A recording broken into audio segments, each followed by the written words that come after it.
किस करने से भी एचआईवी हो सकता है। अगर आप ओरल सेक्स कर रहे हैं विदाउट यूजिंग कॉन्डोम, उससे भी आपको एचआईवी वायरस ट्रांसफर हो सकता है। वीर्य का छींटा या खून का वो छींटा जिसके अंदर वायरस है, आपकी आंख में गिर जाए, टैटू बनवाने से और कान नाक बिंधवाने से। जैसे मेरे रिलेशंस है, मैं जहां जाता हूं मैं वहां रिलेशन बना लेता हूं। एनल सेक्स के दौरान तो वेजिनल सेक्स से भी ज्यादा चांसेस हैं कि किसी व्यक्ति के अंदर एचआईवी का ट्रांसफर हो जाए, क्योंकि या सेक्स करने के दौरान कॉन्डोम ब्रेक हो गया है, या आपको किसी व्यक्ति की नीडल प्रिक हो गई है, आपकी उसकी नीडल चुभ गई है और आपको नहीं पता उसको एड्स है या नहीं। ऐसे केसेस में देखो, मैं इतने गर्लफ्रेंड्स है मेरी, सुई लगाने के बाद हम कॉटन से साफ कर देते हैं, उसके ऊपर थोड़ा सा ब्लड लगा रहता है, योनि के अंदर लिंग के प्रवेश करने से ही जो एचआईवी है ट्रांसफर हो सकता है। ये बिल्कुल गलत धारणा है। या सेक्स टॉयज या सेक्स ऑब्जेक्ट्स वो यूज कर रही हैं, ऐसे केसेस में आप अक्सर ये बहुत सवाल पूछा जाता है इंटरनेट पर भी और सोशल मीडिया पर भी। अगर हमने गलती से किसी के साथ, अनजान व्यक्ति के साथ, या जिसका हमें पता ही नहीं है कि एचआईवी स्टेटस है क्या आपको पता है कि आपने पार्टनर का एचआईवी स्टेटस क्या आपको पता ही नहीं है, क्योंकि आपने टेस्ट तो कभी कराया नहीं है। अगर हमने गलती से किसी ऐसे व्यक्ति के साथ संभोग कर लिया है जिसका हमें स्टेटस नहीं पता, या सेक्स करने के दौरान कॉन्डोम ब्रेक हो गया है, या आपको किसी व्यक्ति की नीडल प्रिक हो गई है, आपकी उसकी नीडल चुभ गई है और आपको नहीं पता उसको एड्स है या नहीं, ऐसे केसेस में भी आप खुद को एड्स होने से बचा सकते हैं। लोग डरते हैं कि कहीं मुझे एड्स ना हो जाए, लेकिन अगर आप समझदार हैं, जैसे प्रेगनेंसी हमें पता है कि 72 घंटे के अंदर ये गोली ले लेंगे तो हम प्रेगनेंसी को रोक लेंगे होने से, ऐसे ही अगर हम पोस्ट एक्सपोजर प्रोफाइलैक्सिस नाम का ट्रीटमेंट ले लेते हैं 72 घंटे के अंदर अंदर उस व्यक्ति के साथ, जो अनजान व्यक्ति के साथ हमने कुछ कर लिया है गलत, तो उस केसेस में भी हम अपने आप को एड्स होने से बचा सकते हैं। और यदि हमें पता हो कि भाई जहां हम जा रहे हैं वहां पर हमें एड्स हो सकता है, जैसे कोई नर्स है वो किसी एचआईवी पीड़ित की सेवा कर रही है, तो ऐसे में उसको पता है कि भी उसको एचआईवी होने का खतरा है, ऐसे केसेस में प्री एक्सपोजर प्रोफाइलैक्सिस यानी एक्सपोज होने से पहले का जो ट्रीटमेंट है वो मेडिसिन लेकर वो खुद को तैयार कर सकती है, जिससे अगर एड्स का वायरस उसके अंदर एंटर भी करेगा तो भी उसको एड्स नहीं होगा, तो भी उसके अंदर एचआईवी का वायरस मल्टीप्लाई नहीं करेगा। अक्सर आपने सुना होगा कि खून से या सेक्स के दौरान वीर्य से ही आपके अंदर एचआईवी ट्रांसफर हो सकता है। ऐसा नहीं है। खून से, वीर्य से पहले निकलने वाले प्री सेमिनल फ्लूइड से, योनि के से निकलने वाले पदार्थ से, वेजिनल फ्लूइड से, या ब्रेस्ट मिल्क, मां के दूध के अंदर सीधे तौर पर एचआईवी वायरस प्रेजेंट हो सकता है। यदि कोई भी व्यक्ति एचआईवी से ग्रसित है, एचआईवी पॉजिटिव है या एड्स से ग्रसित है, तो इन सभी फ्लूइड्स के अंदर डायरेक्टली तौर पर आपको एचआईवी डिटेक्ट हो सकता है। और अगर ये कोई भी फ्लूइड जो एचआईवी से ग्रसित है, पॉजिटिव है, आपकी म्यूकस मेम्ब्रेन के कांटेक्ट में आ गया। म्यूकस मेम्ब्रेन क्या होती है? वो पतली झिल्ली जो आपके शरीर की ओपनिंग्स को, जहां से आपके शरीर के ओपनिंग्स होते हैं, एनस होता है, वेजाइना होता है, पेनिस होती है, माउथ होती है, आपकी जो मेम्ब्रेन्स है, म्यूकस मेम्ब्रेन्स, वहां के कांटेक्ट में अगर आ जाता है ब्रोकन म्यूकस मेम्ब्रेन के, तो वो वायरस वहां से आपको एंटर कर जाता है। और इसीलिए अगर वीर्य का छींटा या खून का वो छींटा जिसके अंदर वायरस है आपकी आंख में गिर जाए, तो भी आपको एचआईवी हो सकता है। इसीलिए जो भी सर्जन सर्जरी परफॉर्म करते हैं उनको प्रोफाइलैक्सिस के तौर पर आंखों पर चश्मा पहनने के लिए भी कहा जाता है कि अगर सर्जरी के दौरान एचआईवी पॉजिटिव का खून का छींटा आपकी आंख में गिर गया तो आप एचआईवी पॉजिटिव हो सकते हैं। तो इतना खतरनाक जो रिस्क है वो एचआईवी होने का हो सकता है। और इसका जो छोटा भाई है जिसे हम हेपेटाइटिस सी वायरस बोलते हैं, काला पीलिया, वो भी इसी तरीके से फैलता है जैसे कि human immunodeficiency virus, HIV virus फैलता है।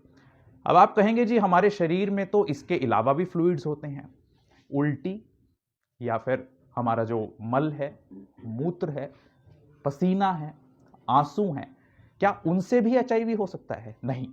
लेकिन एक शर्त पर उनसे एचआईवी फैल सकता है, यदि उनके अंदर खून प्रेजेंट है। मान लो खून की उल्टी है, कोई खून है उसके अंदर और वो किसी म्यूकस मेम्ब्रेन के कांटेक्ट में आ गया हेल्दी व्यक्ति के और उसके अंदर एचआईवी वायरस था उस उल्टी के अंदर, उस खून के अंदर, तो आपको ऐसे केसेस में HIV from infected person to healthy person जो ट्रांसफर है वो हो सकता है और आप एड्स से ग्रसित हो सकते हैं। टैटू बनवाने से और कान नाक बिंधवाने से।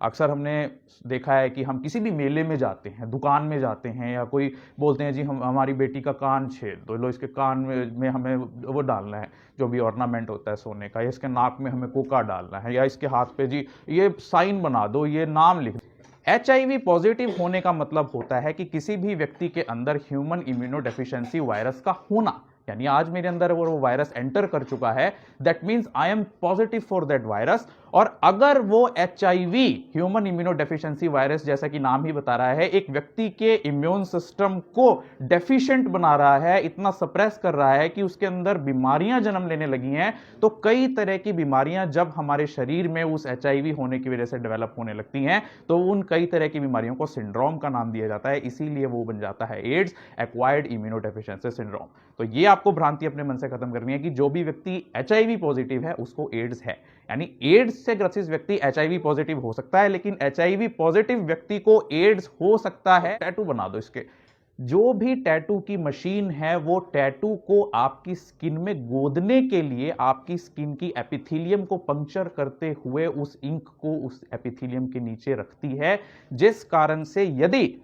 अगर टैटू बनवाने वाले जो टैटू बना रहा है उसकी मशीन की नीडल पर किसी HIV व्यक्ति, आपको नहीं पता ना आपसे पहले जो टैटू बनवा के गई है या गया है वो HIV पॉजिटिव था कि नहीं था, आपसे पहले जो कान बिंदवा के गई है या गया है, जो नाक बिंदवा के गया है या गई है, उसको HIV था या नहीं था। तो अगर आपको नहीं पता तो वो नीडल आपको लग जाए, आपको तो बेचारे भोलेपन में आप टैटू बनवा रहे हैं, तो ऐसे केस में भी आपको HIV from infected person to healthy person transfer हो सकता है। अब जी क्या करें, टैटू तो बनवाना है हमने। ऐसे में आप केवल लाइसेंस्ड पर्सन से, जिन्हें सरकार ने लाइसेंस दिया है, या जो क्वालिफाइड पर्सन हैं, उनसे ही टैटू बनवाएं, या फिर अगर आप कान नाक छेदन करवाने के लिए जा रहे हैं तो जो उसकी नीडल है, जो सुई है, उसको कहें कि इसे स्टरलाइज कर दो। स्टरलाइज, साफ नहीं, स्टरलाइज। स्टरलाइज मतलब कि उसको तेज आंच पर 2-3 मिनट तक, 4 मिनट तक बिल्कुल रेड हॉट कर दो, ऐसे पकाकर फिर ठंडा करके उस नीडल से मेरा कान छेदो, ताकि उसके ऊपर कोई भी बैक्टीरिया, फंगस या वायरस अगर लगा हुआ है नीडल के, तो वो आपकी बॉडी के अंदर एंटर नहीं करेगा। अक्सर हमने सुना है कि जी सुई एक दूसरे की उपयोग करने से एड्स फैल जाता है, बिल्कुल गलत धारणा। ना केवल सुई बल्कि पूरा सिरिंज सेट अगर किसी एड्स ग्रसित व्यक्ति के कांटेक्ट में आ गया है, उसके ब्लड के कांटेक्ट में आ गया, फ्लूइड के कांटेक्ट में आ गया है, तो वो पूरा सिरिंज, प्लास्टिक का पार्ट भी, सिरिंज सेट भी, नीडल भी, इवन उस व्यक्ति की कॉटन भी, कई बार आपने देखा होगा कि जी वो सुई लगाने के बाद हम कॉटन से साफ कर देते हैं, उसके ऊपर थोड़ा सा ब्लड लगा रहता है, अगला पेशेंट आता है और उसी से हम उसकी नीडल साफ कर दें, तो जहां जहां पर भी वो फ्लूइड कांटेक्ट में आया है, चाहे वो सिरिंज की नीडल है, प्लास्टिक सेट है, सिरिंज सेट है, कॉटन है, वो सारी चीजें अगले हेल्दी व्यक्ति के अंदर HIV वायरस को ट्रांसफर कर सकती है। अक्सर एक ये गलत धारणा है हमारे समाज में कि केवल वेजिनल सेक्स से, योनि के अंदर लिंग के प्रवेश करने से ही जो HIV है ट्रांसफर हो सकता है। ये बिल्कुल गलत धारणा है। किस करने से भी HIV हो सकता है, बहुत रेयर चांसेस हैं, लेकिन अगर आप किसी को ओपन माउथ किस कर रहे हैं और आपका सलाइवी का, थूक का एक्सचेंज हो रहा है, तो ऐसे केस में भी आपको HIV ट्रांसफर हो सकता है। कैसे?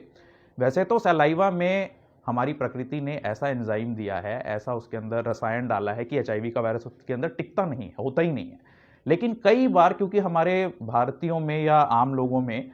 मुंह के छाले हो जाते हैं, या पस हो जाती है, या आपने देखा होगा मसूड़े फूल जाते हैं, उसके अंदर से खून आने लगता है, जी मेरे ब्रश करते हुए मसूड़ों में खून आता है। अगर वो खून आपके सलाइवा में प्रेजेंट है और सामने वाले व्यक्ति को भी छाले हैं मुंह के अंदर, या उसके अंदर मसूड़ों के अंदर सूजन है, या उसके मसूड़ों के अंदर कहीं पे ब्लड कांटेक्ट होने का रास्ता है, तो ऐसे में ओपन माउथ किस करने से भी आपके अंदर HIV वायरस ट्रांसफर कर सकता है। ओरल सेक्स करने से,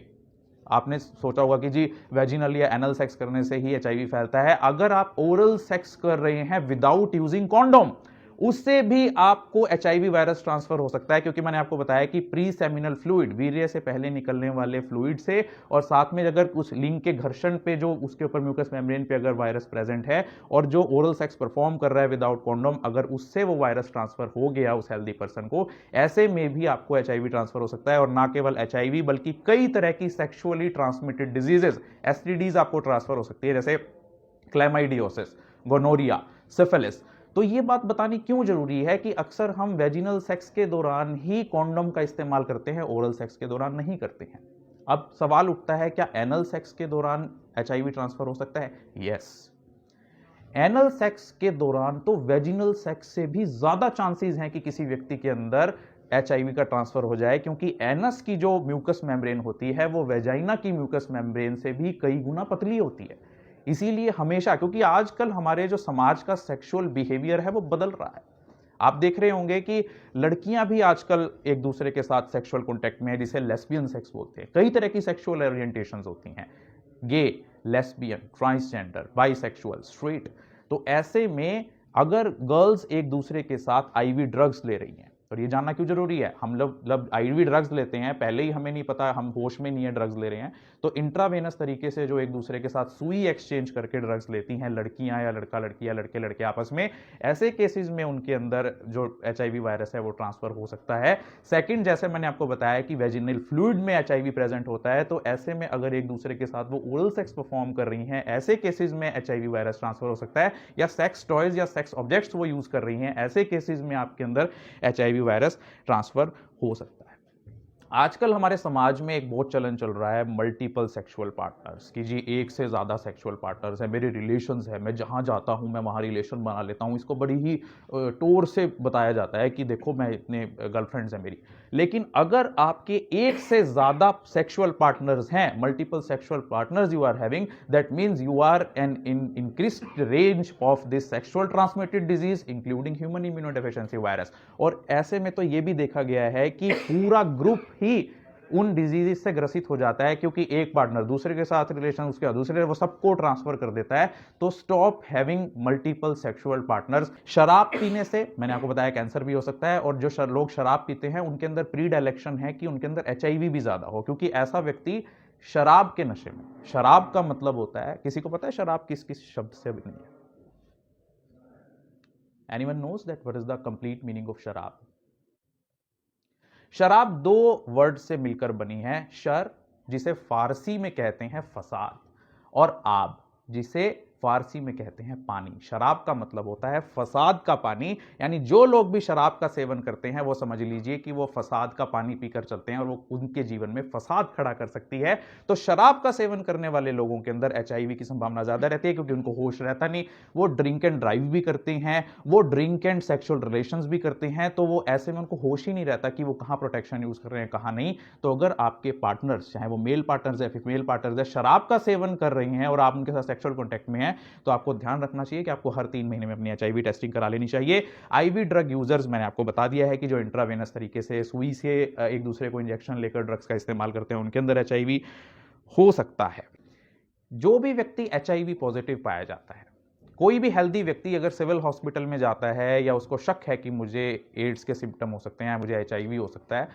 पहले उसको हम integrated counselling and testing centre में भेजते हैं, क्योंकि वहां पर पहले उसकी काउंसलिंग की जाती है कि भी एड्स किस किस तरीके से फैलता है, और अगर आपके टेस्ट में पॉजिटिव आए तो आपको क्या ट्रीटमेंट मिलेगा। पॉजिटिव पाए जाने पर उसको एआरटी सेंटर में भेजा जाता है, एंटी रिट्रोवायरल थेरेपी सेंटर में, जहां पर उसको इस तरह की दवाइयां दी जाती हैं जिससे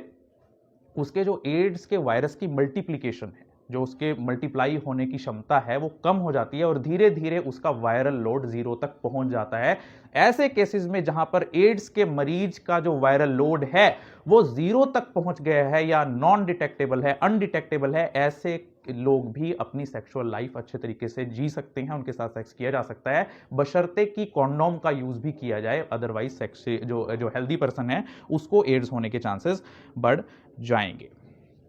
तो हमने 3 तरह की चिकित्सा प्रणालियों के बारे में जाना: post exposure prophylaxis, pre exposure prophylaxis and anti retroviral therapy centre, जहां पर ये दोनों ही प्री एक्सपोजर और पोस्ट एक्सपोजर के बाद का ट्रीटमेंट चलता है। तो ये 3 इसकी प्रणालियां होती हैं। और आपकी जानकारी के लिए बता दूं कि अभी फिलहाल एक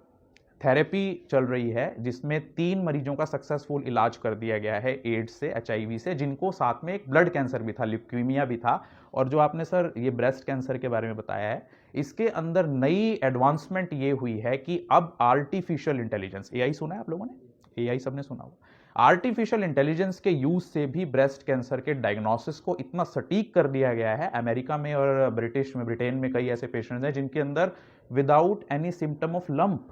they have diagnosed that the breast cancer is being developed. Even 5% आपने जो बताया था, जो आप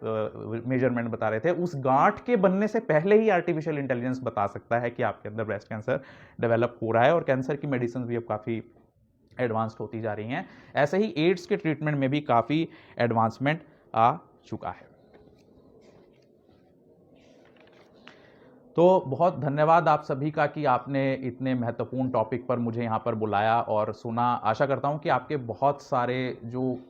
मन के अंदर वहम हैं या मिथ्स थे एड्स को लेकर, वो क्लियर हुए होंगे। क्योंकि अक्सर जैसे सर ने बताया कि हम बीमारियों को छुपाते तो हैं ही साथ हम उन बीमारियों के कुछ ना कुछ वहम लेकर घूमते हैं कि शायद ऐसा होता होगा, शायद ऐसा होता होगा। तो इस वीडियो को भी हम शेयर करेंगे कि ताकि लोगों तक ये जागरूकता पहुंच सके। और दूसरा, सरकारी अस्पताल कैथल में जहां मेरा डिपार्टमेंट है, उसके बारे में भी मैं आपको बता देता हूं।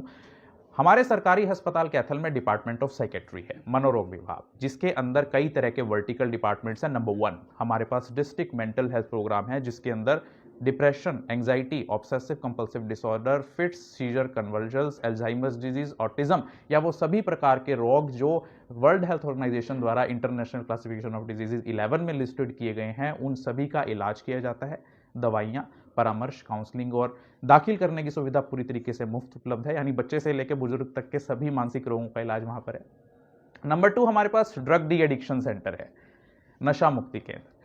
जिसके अंदर हम हर एक प्रकार का नशा छुड़वाने की कोशिश करते हैं, चाहे वो बीड़ी, सिगरेट, सिगार, तंबाकू, अफीम, चरस, गांजा, बुकी, डॉडी, cocaine, heroin, tranquilizers, LSD, lysergic acid, diethylamide, उसके लिए भी हमारे पास पूरा डेडिकेटेड स्टाफ है। तो अगर आपके पड़ोस में, रिश्तेदार में, दोस्त में या घर में आप खुद अगर किसी प्रकार का सेवन करते हैं नशे का, तो आप ड्रग डी एडिक्शन सेंटर में आ सकते हैं। नंबर 3 हमारे पास टोबैको सेसेशन सेंटर है, TCC। यदि आप किसी भी प्रकार के स्मोकिंग, जैसे तंबाकू लेते हैं, बीड़ी पीते हैं, सिगार पीते हैं, हुक्का पीते हैं या गुटखा, चैनी, खैनी का सेवन करते हैं, और सर आपकी नॉलेज के लिए बता दूं कि जो ये बीड़ी, सिगरेट, सिगार, तंबाकू, अफीम, ये जो होते हैं ना बीड़ी, सिगरेट, सिगार, टबैको प्रोडक्ट्स, इसके अंदर की निकोटीन हानिकारक नहीं होती। उसके अंदर नशीला पदार्थ तो निकोटीन होता है, जिसकी आपको आदत पड़ जाती है। उसके साथ जो धुआं निकलता है, जैसे सर ने बताया, टार उसके अंदर होता है, कोल टार उसके अंदर होता है, बेंजीन उसके अंदर होती है, अन्य तरह की जो हाइड्रोजन साइनाइड गैस आपने बताई, वो आपके लंग्स को डिस्ट्रॉय करती हैं। इसीलिए हम निकोटेक्स या अन्य प्रकार की दवाइयां देकर आपके अंदर उस निकोटीन की लत को पूरा करते हैं, ताकि आप धुएं से या जो गुटखे के आपके कैंसर कार्सिनोजेनिक प्रॉपर्टीज हैं, उससे आपको बचाया जा सके।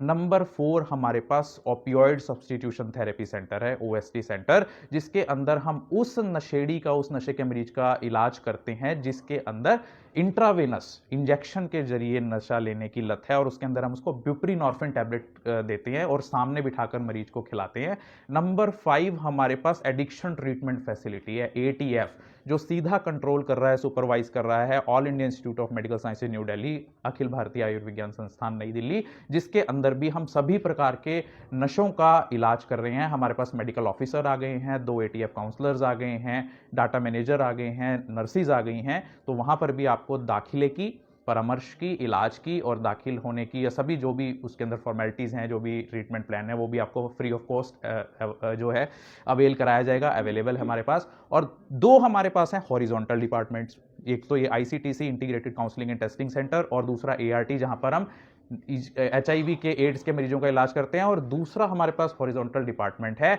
National viral hepatitis control programme, जो आपके अंदर हेपेटाइटिस B और हेपेटाइटिस C को पूरी तरीके से डिटेक्ट करके और उसके RNA वगैरह टेस्ट करा के और आपको ट्रीटमेंट प्रोवाइड करते हैं। और इस बीच आपको एक और जो चीज़ जाननी चाहिए कि आपकी पहचान गुप्त रखी जाएगी, क्योंकि ये जो डिपार्टमेंट्स हैं, चाहे वो सेक्रेटरी डिपार्टमेंट है, नशा मुक्ति केंद्र है, या ये एड्स वाला डिपार्टमेंट है, इसके अंदर एक टैबू ये जुड़ा हुआ होता है कि जहां ये व्यक्ति जा रहा है तो यानी ये मरीज है। अगर कोई व्यक्ति डिपार्टमेंट ऑफ सेक्रेटरी में आता है तो ये लगता है कि ये पागल होने की दवाई लेने आया हुआ है। अगर कोई सलाह लेने के लिए भी ICTC में जा रहा है तो ये एड्स का मरीज हो सकता है। अगर ये नशा मुक्ति केंद्र में अपनी बीड़ी छुड़वाने के लिए जा रहा है, इसका मतलब ये शराबी है। तो इसलिए आपकी जो कॉन्फिडेंशियलिटी है, आपकी जो सूचना है, वो पूरी तरीके से गोपनीय रखी जाएगी, इस बात की हम गारंटी करते हैं। और अगर आपके आस पड़ोस में या समाज में कोई नशा बेच रहा है तो पुलिस डिपार्टमेंट, आप देखिए, दिखाइए जरा, पुलिस डिपार्टमेंट बहुत अच्छा काम कर रही है, जागरूक कर रही है। बॉर्डर सिक्योरिटी फोर्स के भी यहाँ पर, पैरामिलिट्री फोर्सेस के भी जवान यहाँ पर मौजूद हैं। तो अगर आपके आस पड़ोस में या समाज में दुकान पर कहीं पर नशे का सामान बिक रहा है, उसके लिए भी आप पुलिस कंट्रोल रूम 112 नंबर पर डायल कर सकते हैं या फिर अपने नजदीकी पुलिस थाने में रिपोर्ट कर सकते हैं। आपका नाम गुप्त रखा जाएगा। अगर ये भी नहीं करना, सरकारी अस्पताल भी नहीं आना, पुलिस को भी नहीं बताना, तो सरकार ने टेलीमानस नाम के से एक हेल्पलाइन जारी की हुई है जिसका नंबर है 14416 या 1800891416। वहां पर आप फ्री ऑफ कॉस्ट 24 घंटे 7 दिन परामर्श ले सकते हैं फोन करके कि जी मुझे डिप्रेशन हो रहा है, जी मेरे अंदर सुसाइडल थॉट्स हो रही हैं, आत्महत्या के विचार आ रहे हैं, जी मेरा बेटा नशा करता है, क्या करूं। तो वहां से भी आपको पूरी सूचना मिल जाएगी। तो एक बार फिर से मैं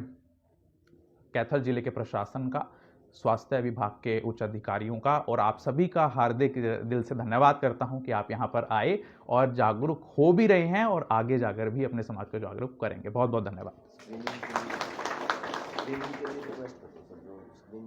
यस, तो एक बात और कि हमारे हेल्थ डिपार्टमेंट में ये सिर्फ लेक्चर नहीं ऑर्गेनाइज किया जा रहा है, ये स्क्रीनिंग कैंप है। तो अगर किसी भी व्यक्ति को, वैसे तो सबको 3 महीने में अपना HIV स्टेटस जरूर टेस्ट कराना चाहिए, 3 महीने 6 महीने में, लेकिन जो आज अपना स्क्रीनिंग कराना चाहते हैं तो हमारी ICTC सिविल हॉस्पिटल कैथल की टीम यहाँ पर आई हुई है। आप अपनी जो टेस्ट है, ब्लड टेस्ट करवा सकते हैं, HIV के लिए स्क्रीनिंग करा सकते हैं।